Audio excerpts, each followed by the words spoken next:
So I think it's really healthy for a kid to experience all these different and to not be afraid of, oh, it's just Bigfoot, it's fine.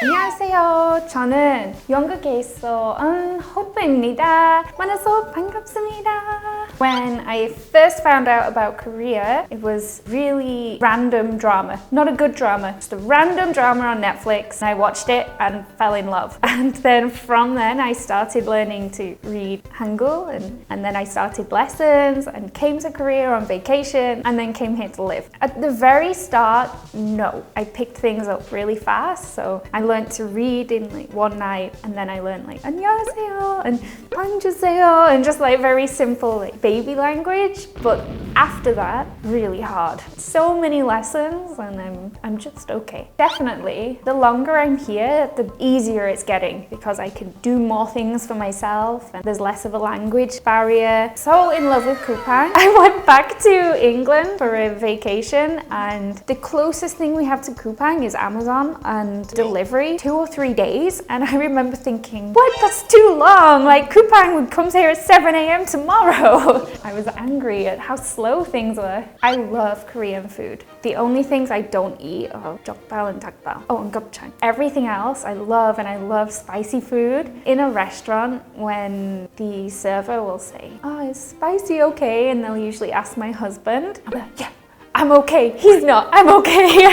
One of our main dishes in England is curry, like Indian curry. So we have a lot of spicy food and chili as well is really spicy, in my house at least. I had eaten a lot of spicy food, but I really like the sauces that are based on gochujang. I like them a lot. I like taking my shoes off. I think it's more clean and easier to clean as well. But now when I watch American dramas or English dramas and people will come in the house with their shoes on, and then I've seen dramas where they've put their feet on the bed and I'm wearing shoes and I'm actually disgusted watching it. I'm like, ooh, dirty. I used to just not notice, but now I really notice. I'm like, ooh, it's disgusting. I have definitely become like a pali person. When I'm walking places, I'm like, move faster. I want to walk faster. I don't like waiting for food anymore. If I go to a hospital and I have to wait, I'm getting really impatient. I think in the future, after I've had kids, I'll be even more impatient. It's really safe for kids, and I think there's a lot for life enrichment. Kids cafes and zoos and things for families to do with their kids. I've not even seen a lot of it in England. I think for a younger child, it's great to be in Korea. I think when they get to like high school, then it gets really hard to be a kid in Korea. Me and my husband have already decided that we will raise a kid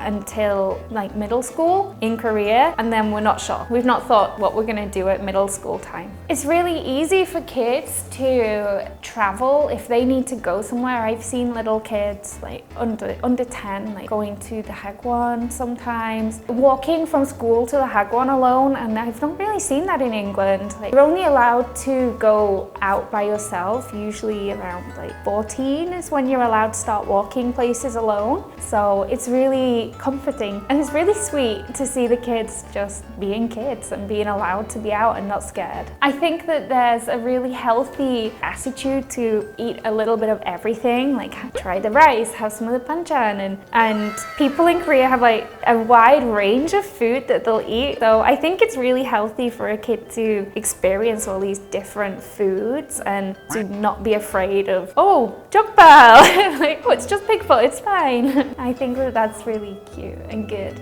Oh, it's hard. I have taught 5-year-olds up to 7. Actually, I've taught 5 up to adult, but mainly I've taught 5 to 16. And right now, level of the 7-year-olds that I teach is incredible. I can have full conversations and I can explain to them that you can't like say that because you make your friend feel bad. That's just like teaching an English child. I think it's incredible that they can be so young and have such a good understanding of something that is not their first language. All the different hagwons. I didn't even know they could do these hagwons, like comic drawing hagwon. And when I ask a kid and I was like, oh, so what are you doing after school? Oh, I'm going to science hagwon.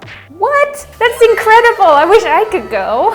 A lot of my 7-year-olds do like piano hagwon or They do everything. Like if it's a subject in school, then they're doing it outside of school as well. I've never seen one in England. I've never heard of someone having a private tutor in England either. 100%. A kid that is not going to a hagwon, they're missing a chance that their other friends are getting socially and like educationally. I have a lot of foreign friends that have kids, and it's interesting how they all do their planning. I think what I will do is I will ask the kid, what do you want to learn? And you can choose like two, active one or a musical one, and then an academic one. Nope. I don't want to choose an English hagwon though. I would feel like I'm wasting my money if I sent my own kid to an English hagwon. I love 맛집 and cafe chuchon. I research them all the time on Instagram. One of my main hobbies is finding new places, and I love the cafe culture. And I know it's because like Koreans don't have a house. They can't take their friends to the house, so they'll go to a cafe or a bar or anywhere. And I love it because in England, after 10 p.m, there's nothing to do. We can go to a bar or we can go to a 24-hour supermarket. That's it. There's no other choices unless we're in someone's house. I usually eat all the banchan and then they'll come with my main food and be like, oh, 도주세요.